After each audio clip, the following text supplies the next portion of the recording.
We have a very tight program today because it is an hour, and we have a nice panel, and Nancy's going to do a brief open, but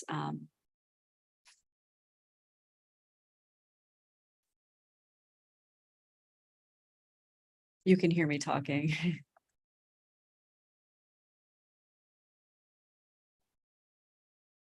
But we are going to be able to, folks will be able to ask questions, and if time permitting, I'll relay them to you.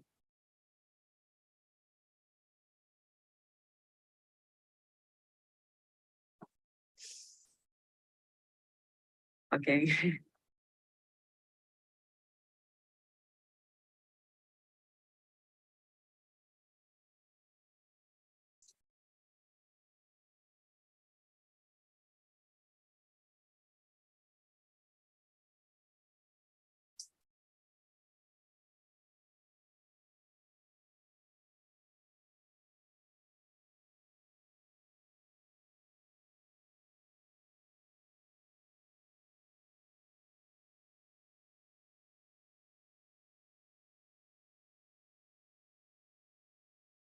Okay.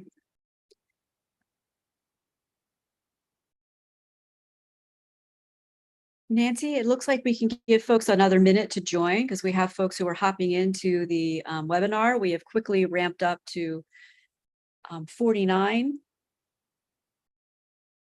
So I know that you are organizing a few things, so let us know when you are feeling good about starting.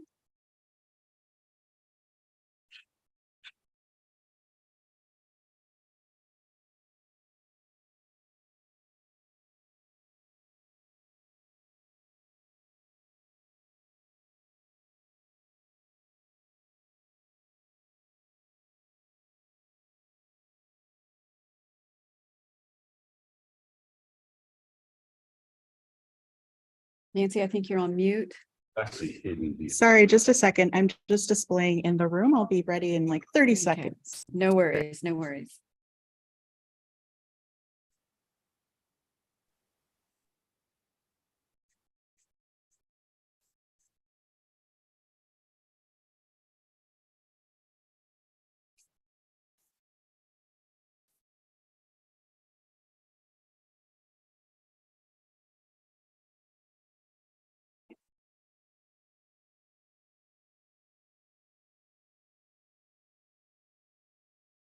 Okay, ready to go?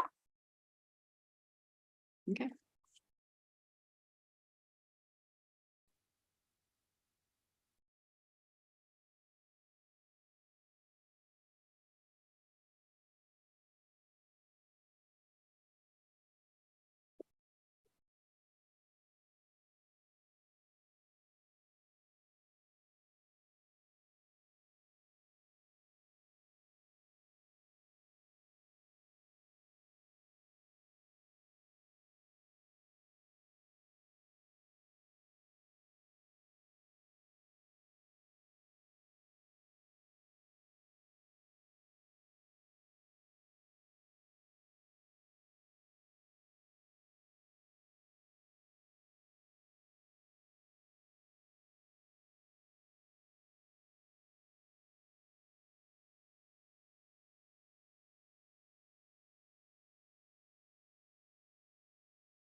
Nancy, are you sharing? It looks like the screen is blank.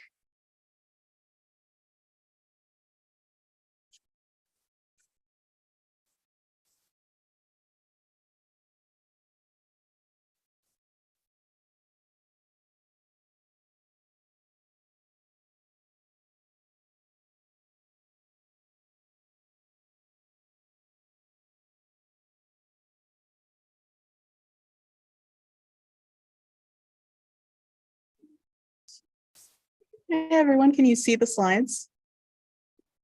Yes. Okay, amazing. So we are going to get started. Thank you everyone who is here in person. For a little bit of context, this presentation is hybrid. So thank you to everyone who is on via Zoom, but we're also in person here at the Harvard School of Public Health. I have some classmates, friends in the room. So thank you everyone for being here. So today we're here to talk about Transgender Day of Visibility. So the title of our session is Transcending Visibility, a dialogue for Transgender Day of Visibility, where we hope to celebrate gender diversity and promote health justice among these communities.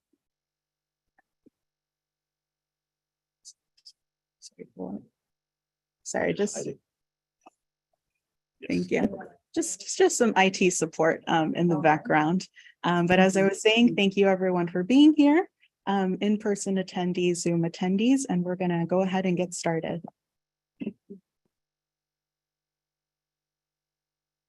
So I skipped. So a little bit about myself. My name is Nancy Quintanilla. I use she, her, ella pronouns, and I am an MD, MPH student, MD at UCLA, and in the health policy track here at Harvard. And just to situate myself, so I am a first-gen cis woman, and how I interact with the trans community. I am an aspiring urologist and gender affirming surgeon, and I have the lived experience of being othered. And this was something growing up that really inspired my reasoning for going into medicine. So I use that as a motivation, and it drives my passion to work with these communities. So I'm a health policy fellow as part of my practicum at Boston Congress of Public Health. And with them, I wanted to provide a little bit of background. So this is a nonprofit organization whose goal is to transcend boundaries in academia and medicine. Really, we are social justice focused and oriented, and our CEOs are actually on this call. If you'd like to say a few words. Yes, thank you so much, Nancy. I'm so incredibly excited to see all of the individuals who have signed up today for this Transgender Day of Visibility. Thank you so much. I'm Dr. Carpenter. I'm one of the co-chief executive officers of Boston Congress of Public Health. Lovely to see you here. Hope that you continue to engage with BCPH in the future. Yes, I just want to reiterate what Dr. Carpenter just said. I'm just incredibly moved, and I'm honored that you would join us today. And many, many thanks to our esteemed panelists who will be sharing their experiences and thoughts to Nancy's questions. And thank you to Nancy for putting together this wonderful event. Thank you. And we ask that you stay engaged with Boston Congress of Public Health. So these are some of the ways. Feel free to check out our website as well. So I wanted to start by thanking our sponsors. So here at the Harvard School of Public Health, the Health Policy and Management Department, as well as the Equity, Diversity, Inclusion, and Belonging Committee and the Office of Diversity and Inclusion for supporting this event in person. They're funding our lunch. So many thanks goes out to these groups. And as I mentioned, this is part of my practicum. So in a very academic way, I have some objectives for this talk, largely around informing people about some of the challenges faced by trans individuals, and encouraging a dialogue, promoting visibility, and empowering everyone who is on this call and here in attendance with the knowledge and tools necessary to be effective allies for trans communities. So if you will take just a second to complete this pre-survey, I would very much appreciate it. 5 questions. I'll give you like 30 seconds to pull it up and do that.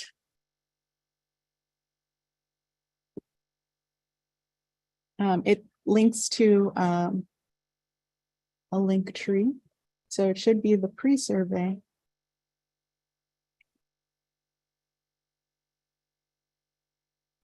It's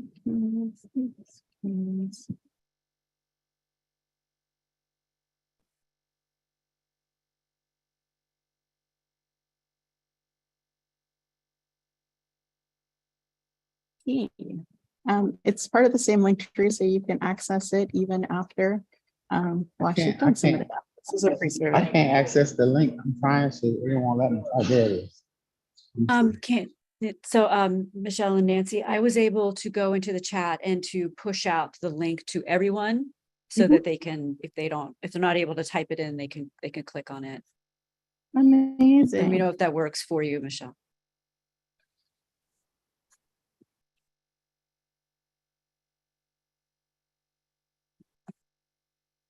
Alrighty, so we're going to go ahead and continue. So wanted to provide a brief history of International Trans Day of Visibility. So also known as Trans Day of Visibility or TDOV.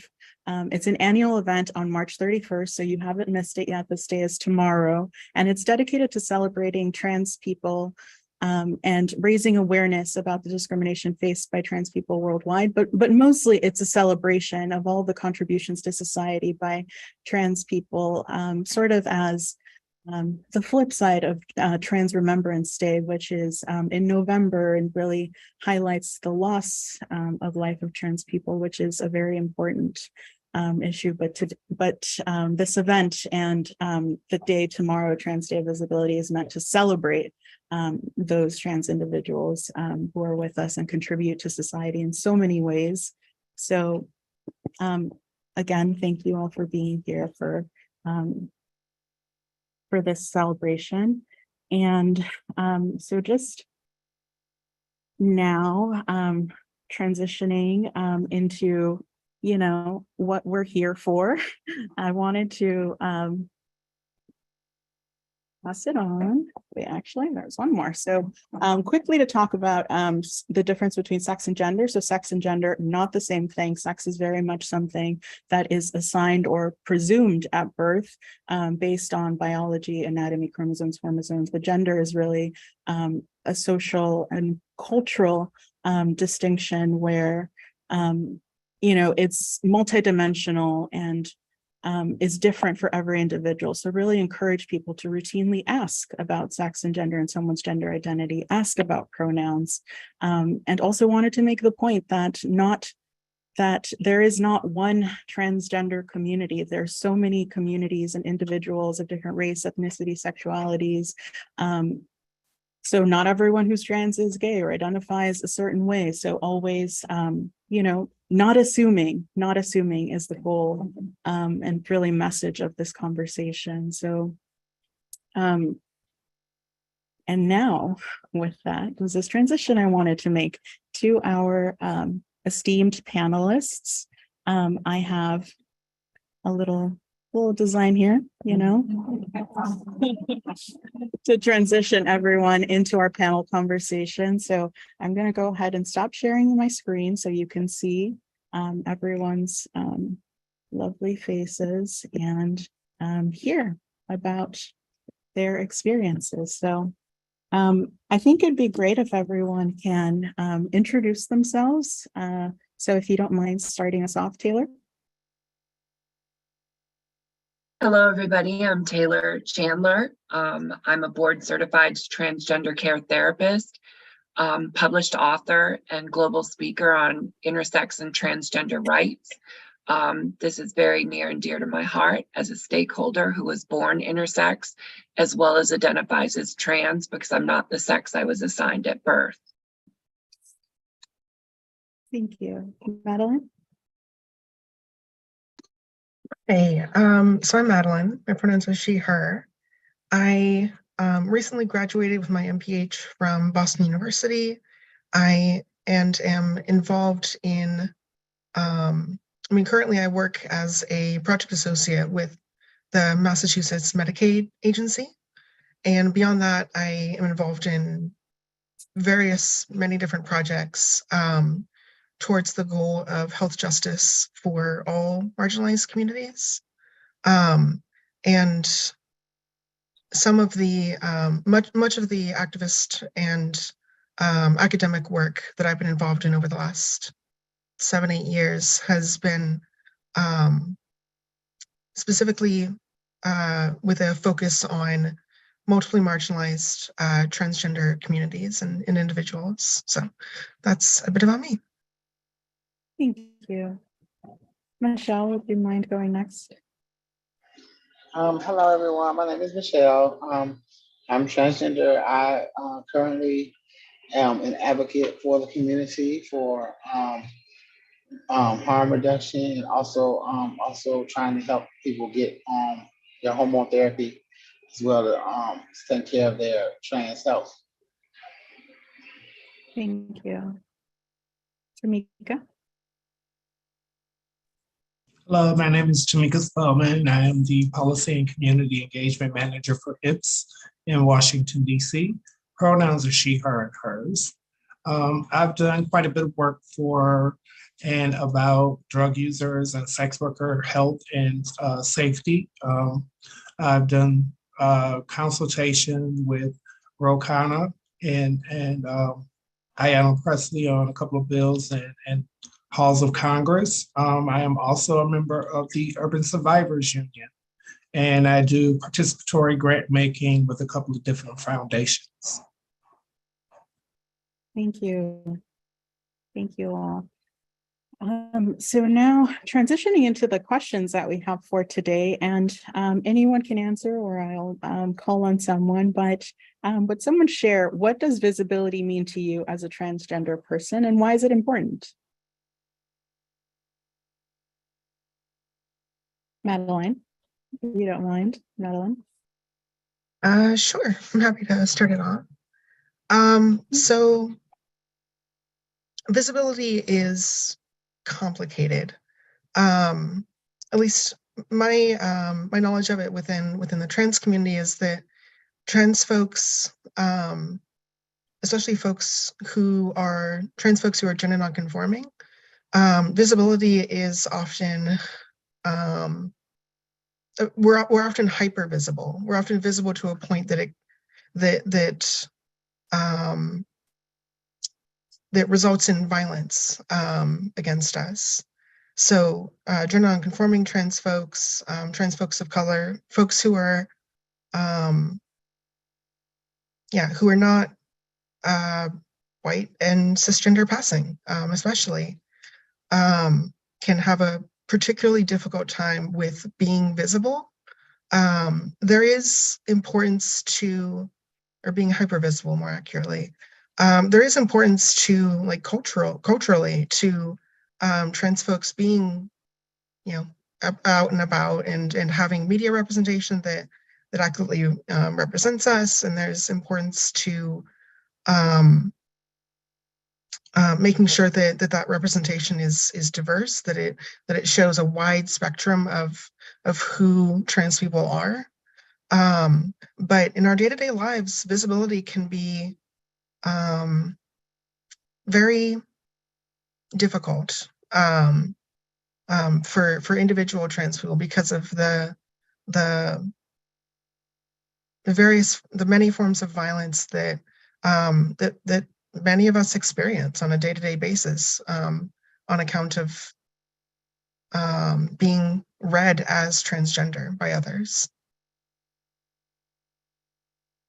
I appreciate you sharing that. I ask the rest of the panelists, what are your thoughts on what Madeline just shared about hyper visibility and that posing a danger to trans people? Do you have thoughts, Tamika? Absolutely. And I definitely concur, because I am not like the perfect representation of a woman. And I have been attacked because of that. I don't like being singled out in a crowd, which happens often because I'm tall, I'm Black, I'm noticeable. And having that, being so hyper visual to people, can be distracting and cause unwanted attention.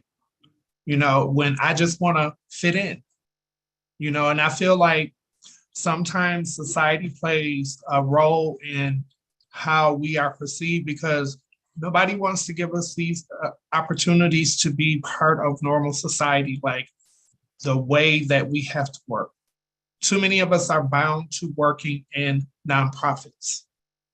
It would be nice for us to be seen as capable of doing more than just being part of like the academic part of things or in the nonprofit world.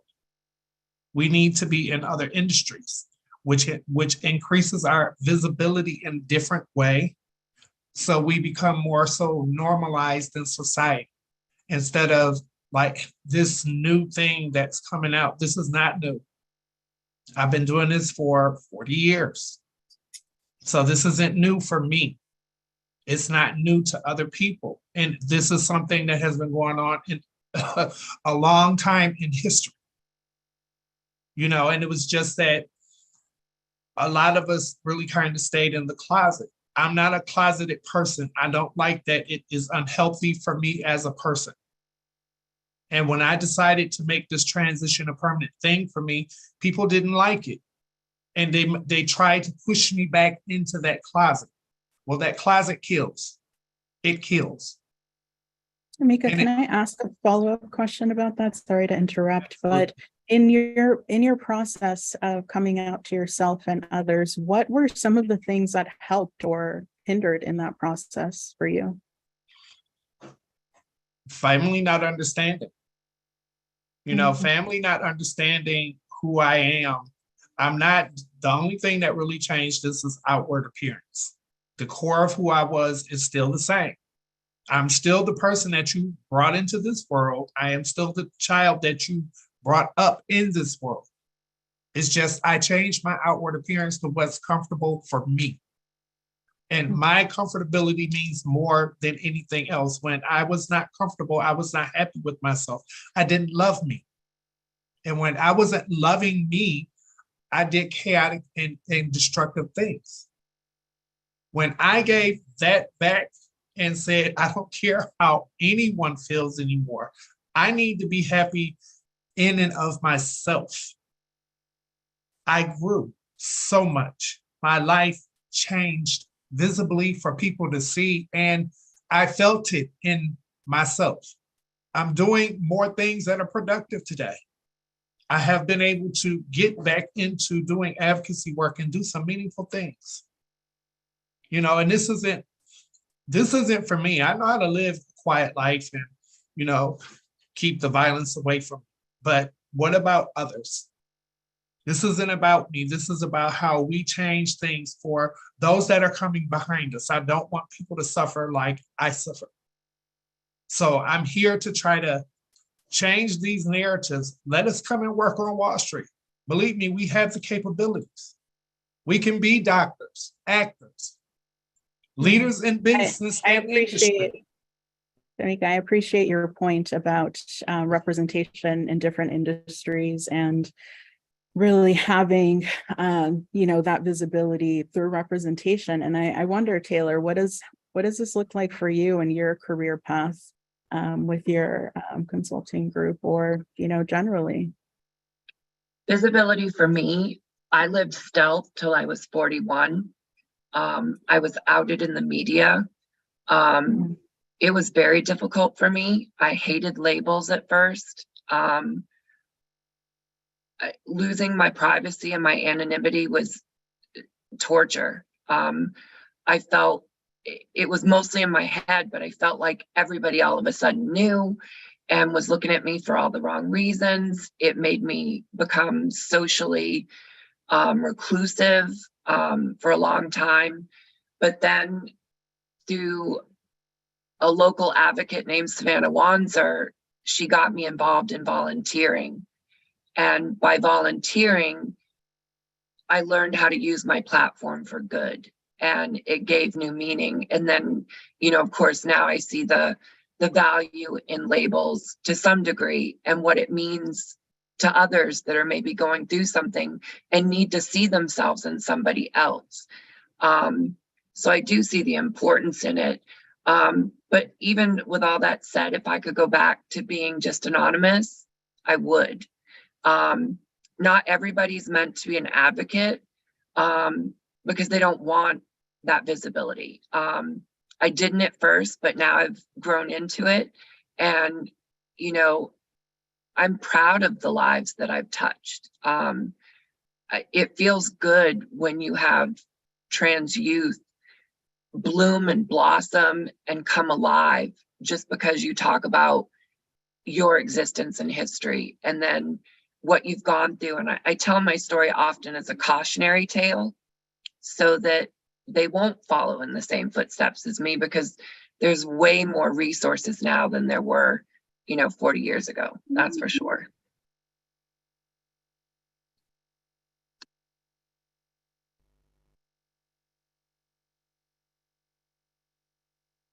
Sorry, having some technical difficulties here in the room. Presentation stopped projecting, but I will try to address this in tandem with asking more questions. I wanted to make sure that Michelle also has the opportunity to answer this question. What does visibility mean to you? Why is it important? Visibility is important because the more, to me, the more we're visible, the less judgment that people will be displaying upon us. You know, I feel like right now I work at a Safeway, and I did a good job. I've been here about a year. I've been working hard and, you know, doing a good job.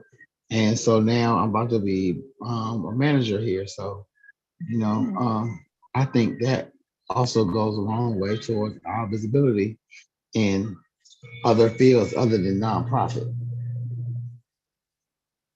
Yeah, it sounds like a theme of having representation of trans individuals in all sectors. And congratulations on the promotion, Michelle. It's very, very exciting, you know, to have opportunities and, you know, paving the way for so many people behind you. I want to change to another question. So what are some of the biggest challenges? We've talked about some already, the hypervisibility even existing as a challenge for trans individuals. But what are some other challenges? And specifically, are there policies that you've found that have been difficult or pose challenges in your life? Madeline? In terms of policies, I mean, one of the ones that immediately comes to mind in terms of making things easier for trans folks is the decriminalization of sex work. Something I've been working on with some folks here in Massachusetts, that other states are working on gradually. The decriminalization of walking while trans bills, where bills where, or laws where police will harass trans folks for existing in public, for having condoms on them, and for sure, I mean, to make that more explicit, it's overwhelmingly Black and brown trans women who are continually harassed and assaulted by police for existing in public. So those are two that immediately come to mind as really important. I know that Florida also just recently passed some kind of bill or some kind of law where I think it's what is it called? It's like a trial kind of law. It's a temporary kind of thing where they are providing there's a word for it, like a stipend, I guess, up to a certain point for trans folks in that area of Florida. I believe it was in Florida. Because trans folks, by and large, I mean, if you look at, the population level research of the population health research, we by and large have difficulty getting jobs in the first place because of discrimination. We have difficulty getting raises in those jobs, of reaching higher levels of responsibility within those jobs.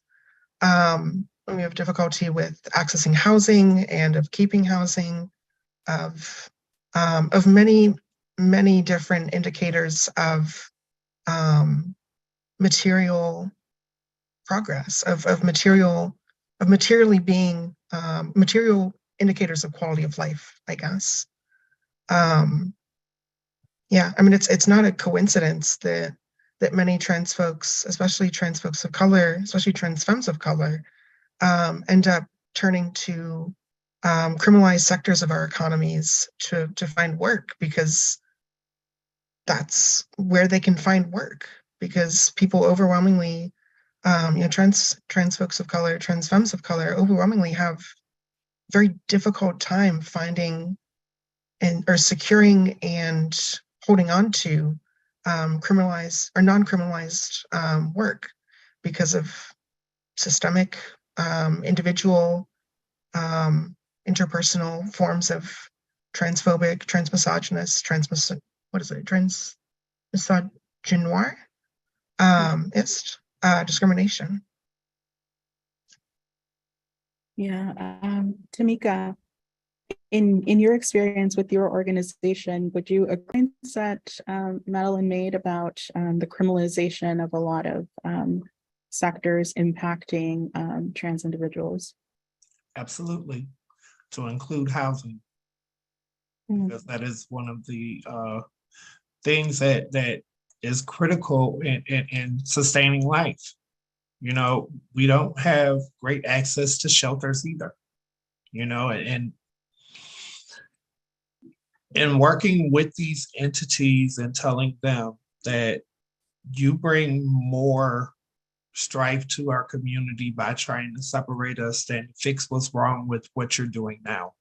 Fix what exists, and then you can add us into these equations. You bring more problem to us if you single us out by saying we're doing this specifically for the LGBT community.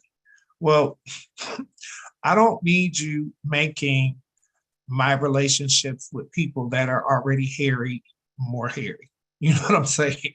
You know, if you're supposed to be fixing things, you might want to come to the community you're trying to fix these things with and take seriously what we bring to the table.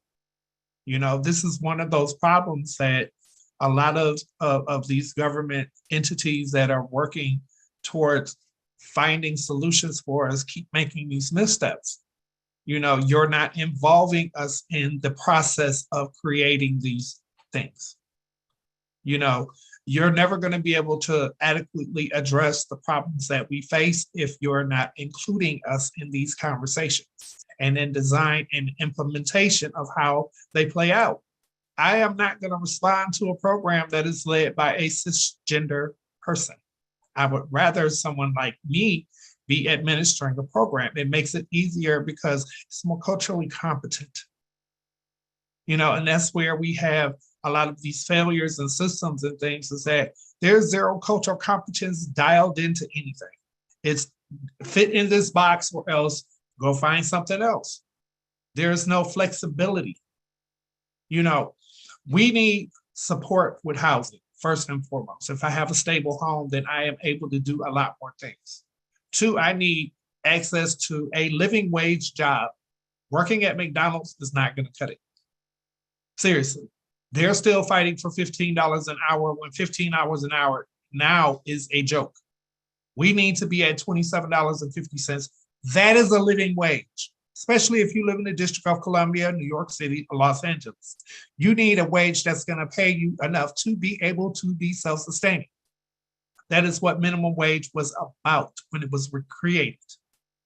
So when we have all of these systemic changes that have put us at the bottom of the food chain, and things have not significantly changed. I mean, there have been leaps and bounds in comparison to where I was when I was 25 as opposed to a 25-year-old today.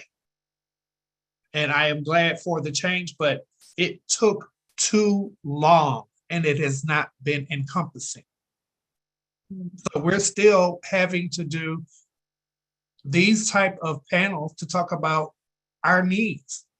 We have been the one, along with gender non-binary folks, femmes, that have been left behind out of the LGBTQ banner.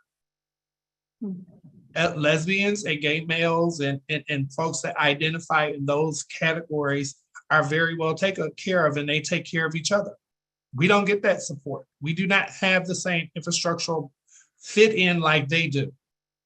You can fit in as a lesbian, you can fit in as a gay man in the white patriarchal systems. But where do we fit in? We have been ostracized. So this is why we have to continue to keep fighting as hard as we do for scraps. I'm tired of scraps. It's time for us to have the full Monty. Tamika, I so hear and appreciate your passion and sharing, your point of view on so much that still needs to be done. One of the things you mentioned was about including trans voices, right, as these decisions are being made. Taylor, could you talk a little bit about what can we do to ensure that trans voices are heard and represented when it comes to policy discussions and decision making in these spaces?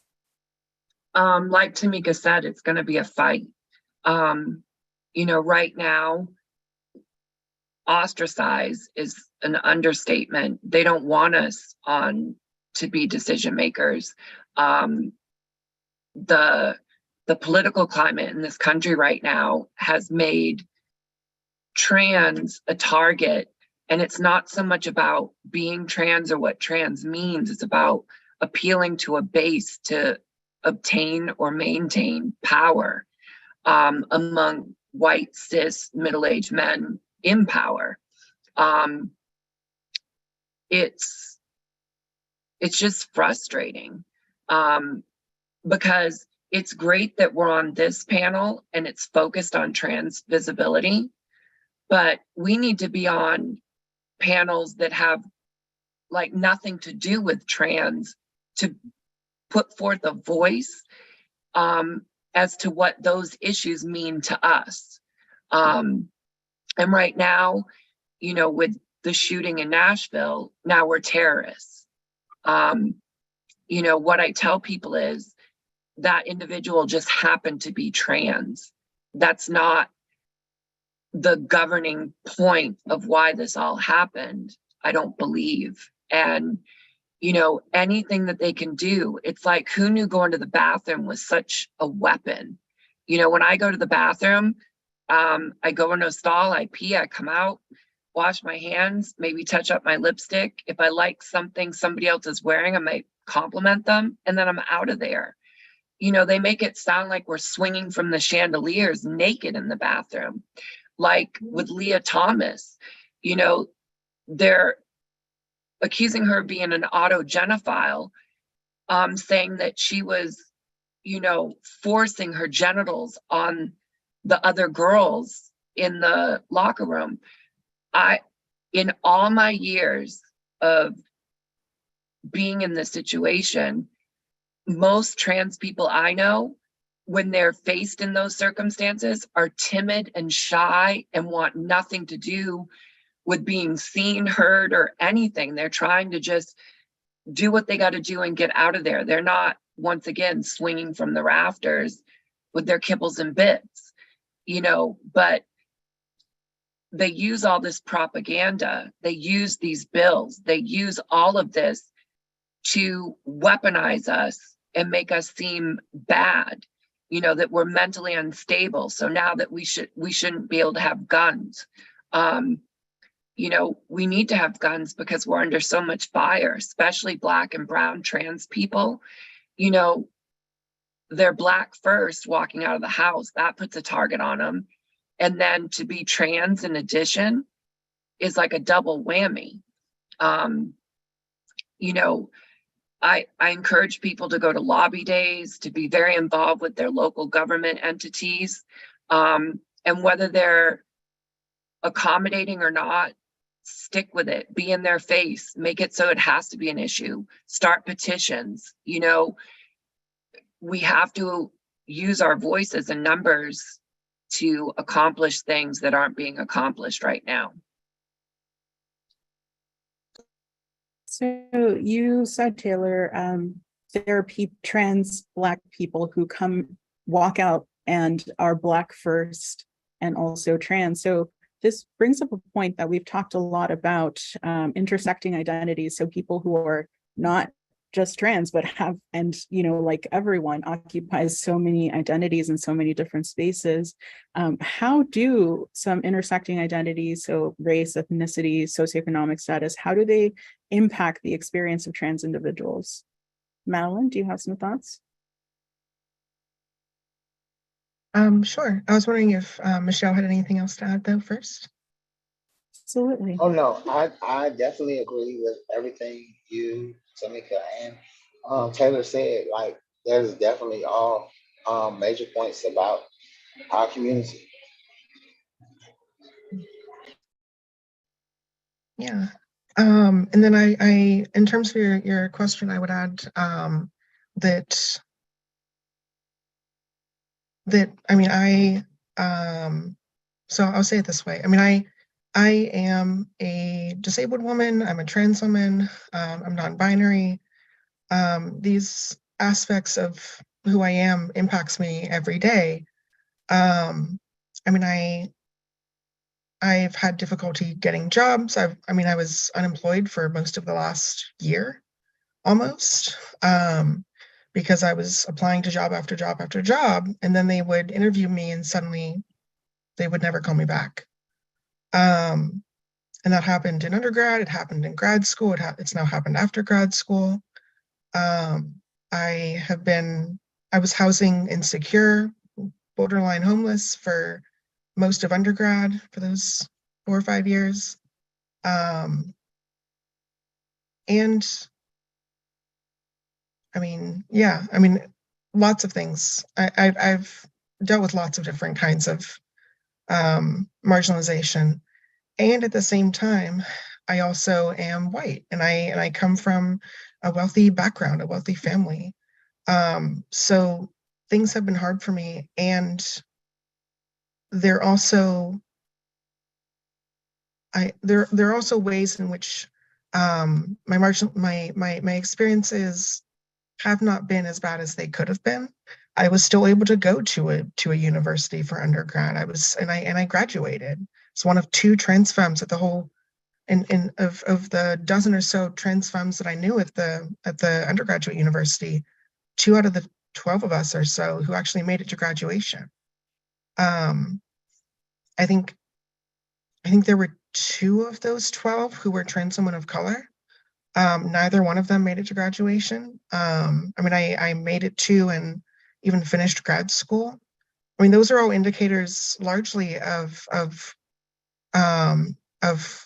privilege, of wealth and of whiteness. So, I mean, as many difficult experiences as I've had in my life, there are also ways in which I have been privileged, and I try to use what privileges I do have access to of whiteness, of wealth, to use them intentionally, to draw attention to the ways in which folks who are not privileged in those particular ways are experiencing violences or are marginalized in one way or another. So I think when we're talking about intersections of identities, we often talk only about the ways in which we are marginalized, but I think acknowledging the ways in which we also experience privilege is also an important fact, an important statement to make.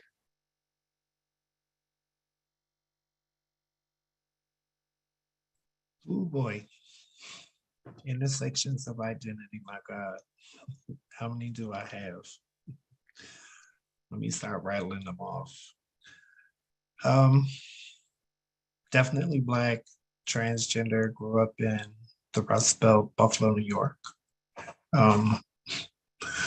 Knew of a trans woman in 1974, but then also growing up and hearing how badly they talked about them, and you know, the premise that you had to be literally crazy to want to give up being a male to be a female when they're like the bottom of the food chain, you know. dealing with having been a parent at an early age and falling into sex work and then having many years of experience as a drug user, and definitely living with a learning disability and having attention deficit disorder, the intersections,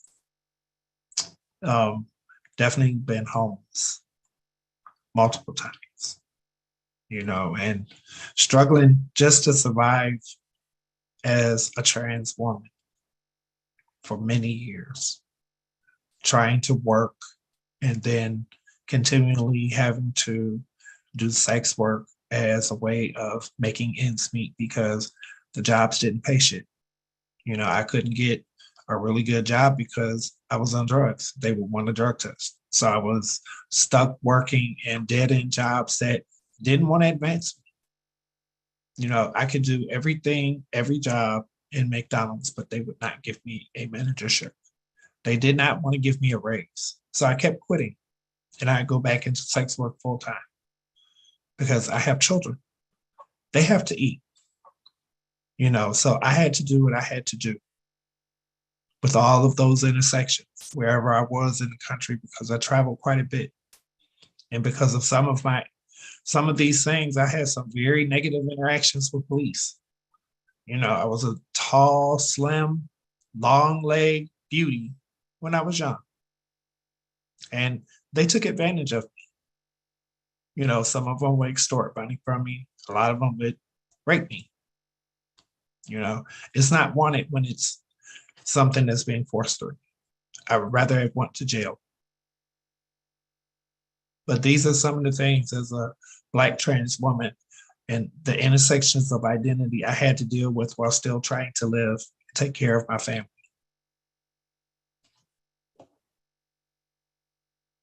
Michelle, are you available to also answer this question? Yeah. Like I can say that I've been through a lot of what Tamika is talking about, discrimination against jobs, having to do survival sex work, experiencing drug addiction and overcoming my drug addiction. And it was a hard battle. And, I just would just want to help the people that come after me so they wouldn't have to go through that as much as I did.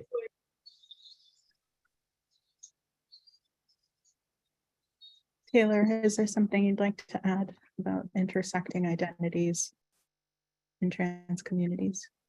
I agree with everything everybody said. I come from a wealthy background too, but when I left home, that all went away. It didn't come with me. My family was wealthy, I wasn't. But it was even privilege in doing that. I wasn't kicked out, I chose to leave. And then I emancipated and took my family to court to get custody of myself. And I was homeless. I couldn't eat, but I had a Chanel purse. I quickly had to learn the value of $1. But at the same time, I had the privilege of being white and passing. So I always had resources. I always could go to places and see myself in other people. And what's unfortunate is we live in a country where we don't value Black lives from the top all the way down. And until that changes, until systemic racism goes away, it's going to be that much harder for someone that's also trans. Because there's already, like I said before, a bullseye on someone just being Black and driving, being Black and walking, being Black and existing. And then you add on to that being trans or non-binary or queer or whatever, it just makes it that much harder. And we need to change this. There needs to be representation in government. Because as long as white cis men stay in power, I feel like it's always going to be this way for Black and brown communities. And, you know, when I get pulled over by the police, I'm annoyed. I'm going to be late. I don't know what it feels like to have to put my hand on the steering wheel, to have to worry if I'm going to get lied about, raped, beaten, murdered, to have to teach my children to fear police.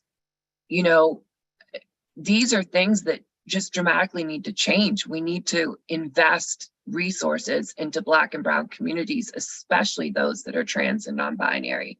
Like Tamika said, you know, you can do all these trainings, you can do all these different things for the community, but if you can't provide an actual sustainable job with those trainings, what good is it? Things definitely need to change from the top on down. We need to vote more so that there's more diversity in government, that there's more people like us in government, but definitely more Black and brown people in government that are really stakeholders, that are change makers. We've talked a lot about the challenges and some calls to action for including trans people in a lot of these spaces and talking about intersecting identities. I think now something I'd really like to leave the audience with is, how can allies best support transgender communities, and what are some concrete actions that you all would recommend to promote inclusivity and equity and injustice for trans communities? Tamika, do you have some thoughts? Yes, donate money, give the money. Do not worry about what it's being used for, because it's likely going to go to housing first. You know, secondly, it will be for food and transportation. But give the money. You know, I'm about to embark on something new at the in the last quarter of the year, where I'll be trying to provide housing for trans women here where I live at. You know, you can donate to my GoFundMe. That would be helpful. Give us money so that we can work and do for ourselves. I want to help these young women so that they don't have to live a life like I did. I want them to be able to go to school, get job training, or learn what it takes to be your own boss, be an entrepreneur, open your own business.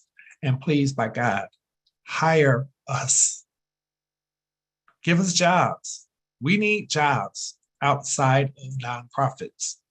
I mean, it's a good place to get a start at, but they don't pay the best. You know, and that's just real. Give us jobs in meaningful ways that pay us a living wage. We need to be jobs. Sorry.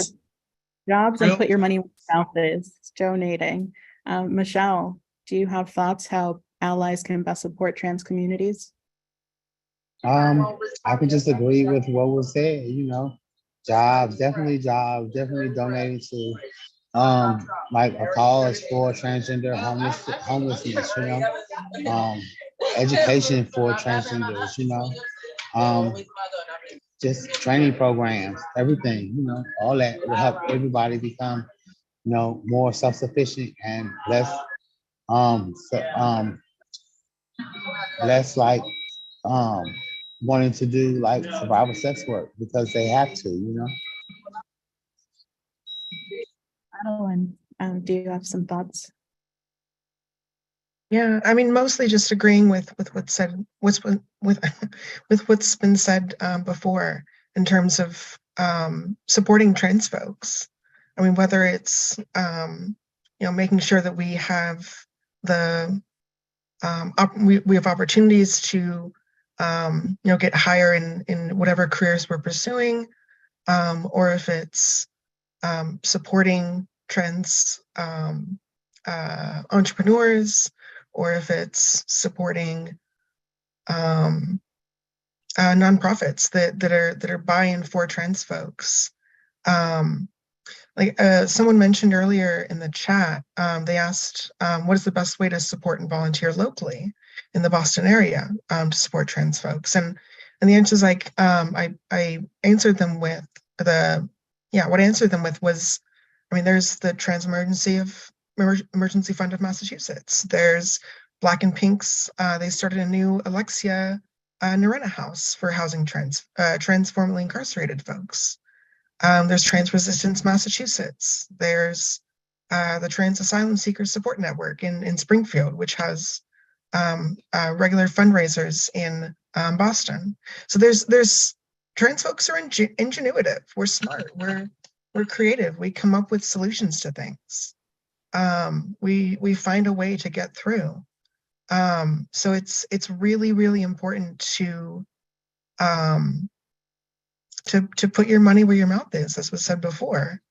Like, yeah, you can say you support trans folks all the live long day, but if you're not materially supporting us, because that's, at the end of the day, that's where our most marginalized community members are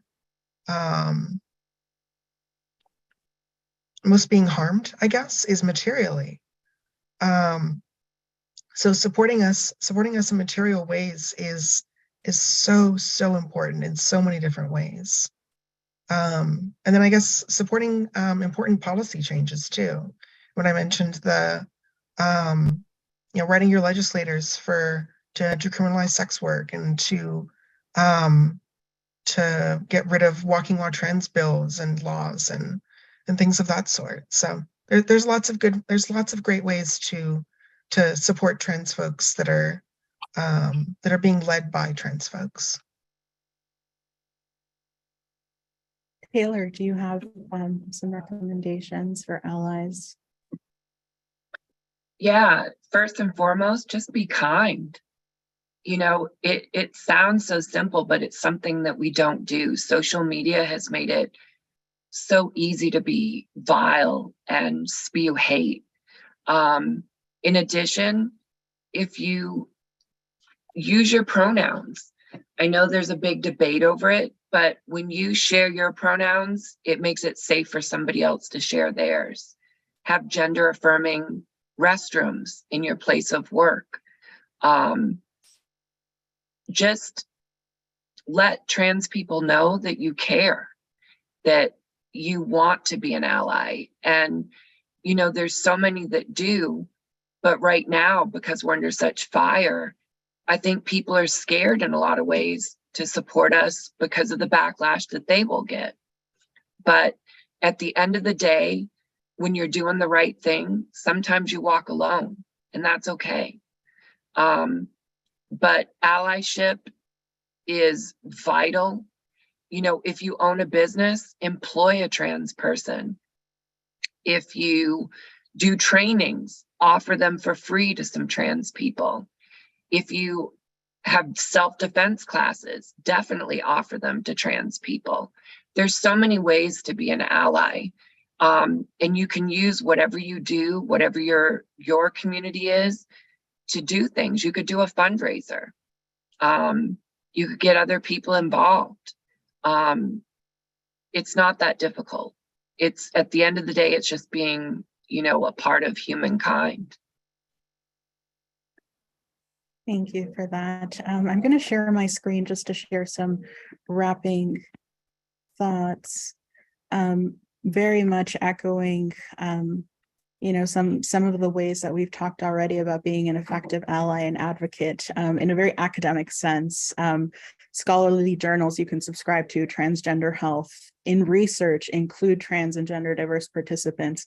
Here at the School of Public Health, if people are still around, there's an amazing class taught in the Women Gender Health Department about the health of trans and gender diverse people. So in more broader community sense, volunteering for trans organization, attending community events like this, supporting trans-owned businesses, like we heard, employing trans folks.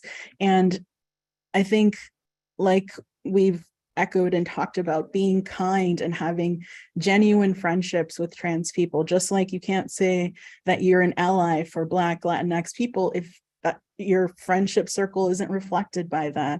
So please consider all of these, and I'm very sorry we didn't have time for questions. I hope some were answered in the chat. Just wanted to end with this post survey. final thoughts from people on, you know, sort of what you learned from this event. And I hope that everyone goes forward with knowing now Trans Day of Visibility is tomorrow. Find ways to start implementing some of the recommendations that we've spoken about, you know, to be an ally, to be an advocate, and take that with you. I am going to have to close down. I'm so sorry we didn't really get to answer questions, but thank you. We'll Thank you collect so much. the questions and we'll post the answers as appropriate on our website. You can also email us directly at communications@bcph.org. And we hope you'll visit our site, bcph.org, to learn more about this webinar and other programs that we have going on now and coming up. We're just so excited about the incredible comments and ruminations on policy today that took place. And I just want to congratulate Nancy on organizing a very successful event, and also to our panelists for being who they are and offering some very cogent commentary. And also major shout out to our audience today. These questions are incredible and give us a lot to think about. So Cersei, can you put the post survey in the chat so I can I will do hit the that. link? Yes, and I will put that in the chat. I will also send it out to folks. Okay, Yes. So thank you very Thank much for you. reminding me, Michelle. I appreciate that. You're on point. So thank you. I'm just going to share that link in the chat as we shut down.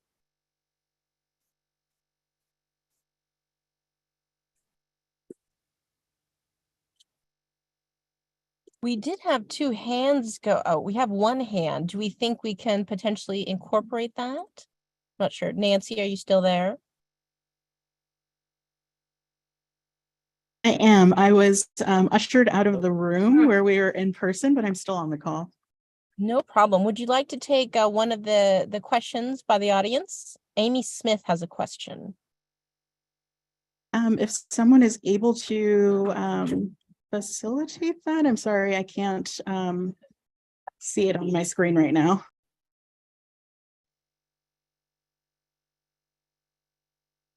Are we able to make it so Amy can unmute and speak, Cersei? Yes, I've got it.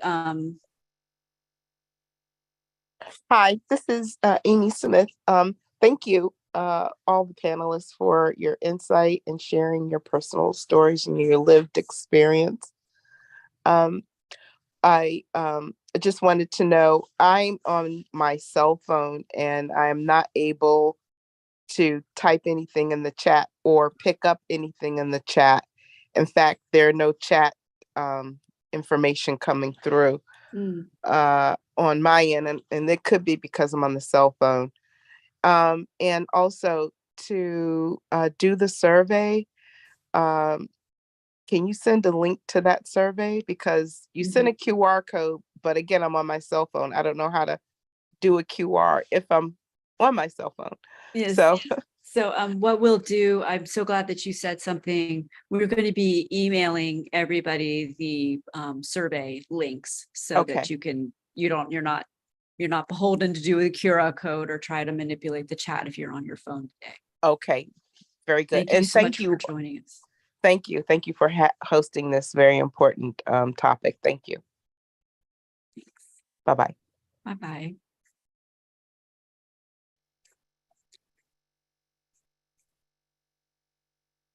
Thank you all so much. Thank you for staying until the very end. We were actually very well attended in person. There were, how many people would you say? 20-ish people in the room. Everyone had great lunch. But Oh, that's thank good. I'll be following up over message and everything, but thank you again for all of your help and putting this together and executing. I think like we said early on, it would have been great to have more time because it was such a lively discussion and people were very engaged. Yeah, absolutely. So just as an FYI, so I sent off a survey